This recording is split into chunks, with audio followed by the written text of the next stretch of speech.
What if I told you that one small town was terrorized for decades by an anonymous letter writer who knew everyone's secrets? A deadly accident, a booby-trap sign, a wrongful conviction, and hundreds of letters that kept arriving, even after the supposed culprit was behind bars. The Circleville Letters remain one of the most chilling unsolved mysteries in modern crime history. And the scariest part? The writer may still be out there. Stay with me because this story is about to get very disturbing. In 1976, Mary Gillespie resided in the quiet town of Circleville, Ohio, alongside her husband, Ron Gillespie. Mary worked as a school bus driver, leading what appeared to be an ordinary life. However, one day, upon returning home from work, she stumbled upon an unsettling letter addressed specifically to her.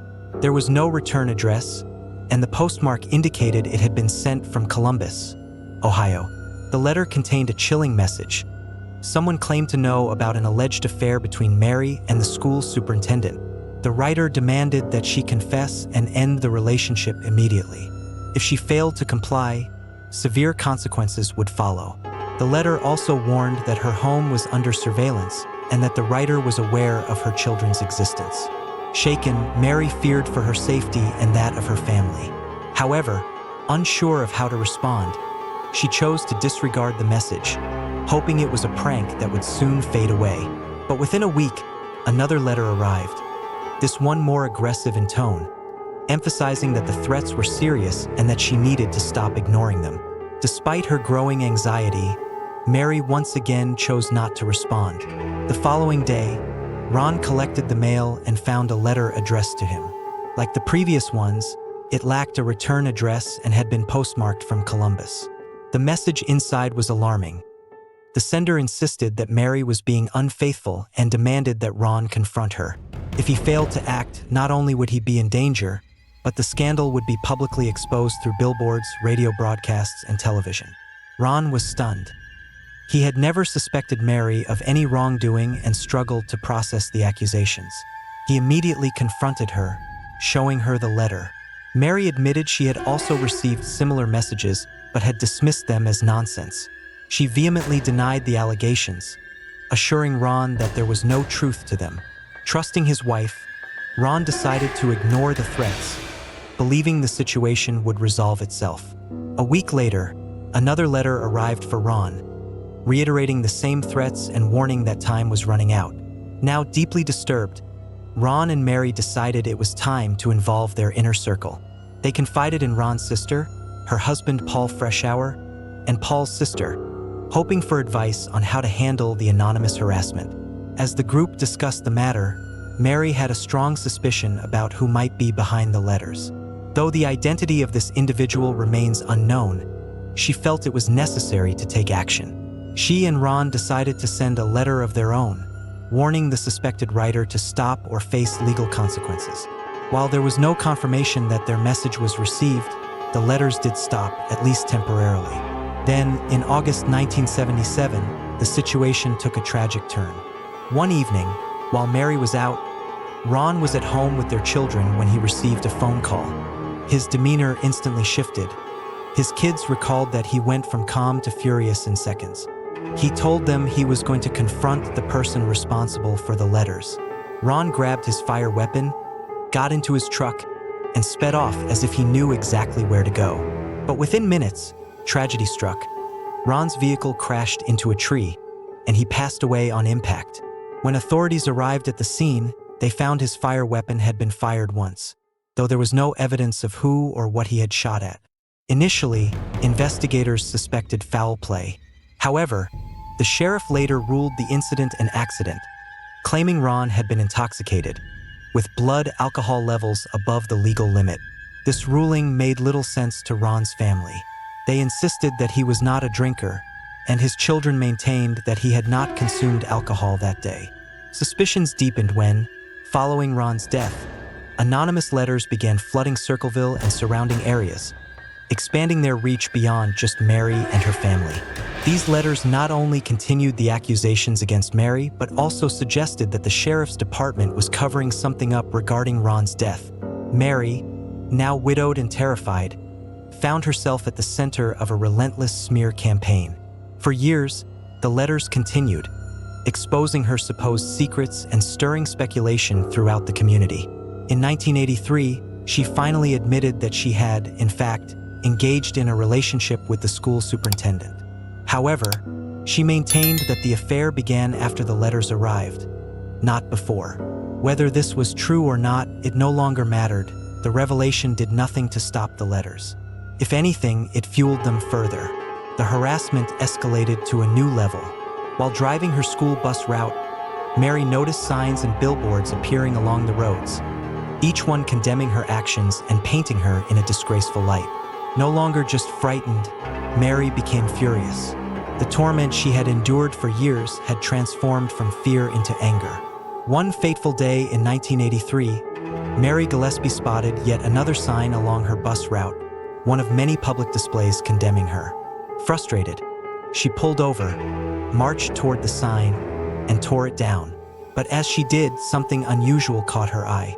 A small box had been secured to the sign's frame. Intrigued, she examined it closer, only to make a chilling discovery. Inside was a loaded fire weapon, its trigger rigged with a wire primed to discharge. Had she been standing even slightly differently when she removed the sign, the weapon would have fired directly at her. Terrified, Mary immediately contacted law enforcement. Officers arrived and launched an investigation, closely analyzing the fire weapon. It appeared that someone had crudely attempted to file down the serial number, likely in an effort to make it untraceable. However, forensic specialists were able to recover the numbers, and what they found led them straight to an unexpected name: Paul Freshour, Mary's former brother-in-law. When confronted, Paul did not deny ownership of the fire weapon. He openly admitted that it had once belonged to him, but insisted it had been stolen long before the incident. He had never reported the theft, which naturally aroused suspicion. The authorities, led by the same sheriff who had overseen Ron Gillespie's case, were unconvinced by Paul's explanation. They subjected him to a handwriting analysis, comparing his script to that of the infamous anonymous letters. The jury found the results compelling, and despite a lack of direct evidence tying him to the crime, Paul was convicted. He received a sentence ranging from 7 to 24 years behind bars. However, his incarceration only deepened the mystery. While Paul was in solitary confinement, hundreds of new letters continued to flood Ohio, each one bearing the same distinctive style as the original Circleville Letters. Even more baffling, these letters were postmarked from Columbus, despite Paul being imprisoned in Lima. How could he have been writing them while locked away? Paul insisted on his innocence, but the authorities dismissed his claims. For 7 years, the letters persisted, targeting both local officials and Mary herself. Then, as Paul approached his first parole hearing, the situation took an even darker turn. His request for release was denied, with the parole board citing the ongoing circulation of letters as a reason. Paul, frustrated and helpless, could not comprehend how he was being blamed for something he physically could not have done. Shortly after this devastating ruling, Paul received a letter of his own. The message was sinister, written in the plural rather than singular. "We are keeping you in prison for as long as possible." The writer taunted him, suggesting they knew he had been denied parole and hinting that additional booby traps existed. Traps that would ensure he continued to be blamed for crimes he did not commit. And then, just as mysteriously as they had begun, the letters stopped. 3 years later, Paul faced the parole board once again.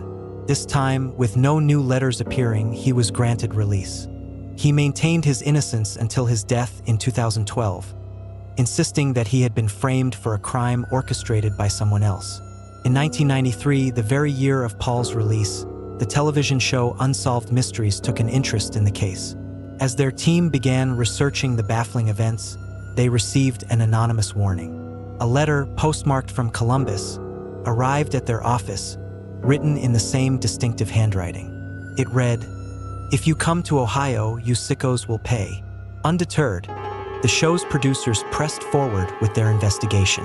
While speaking with individuals involved in the case, they uncovered a crucial yet overlooked witness. This woman, another bus driver, had driven past the infamous booby trap sign just before Mary discovered it. She recalled seeing a man standing near the sign, a man who looked nothing like Paul Freshour. He was near a yellow El Camino, a detail that had never been pursued in the original investigation. The show aired its episode, bringing renewed attention to the case.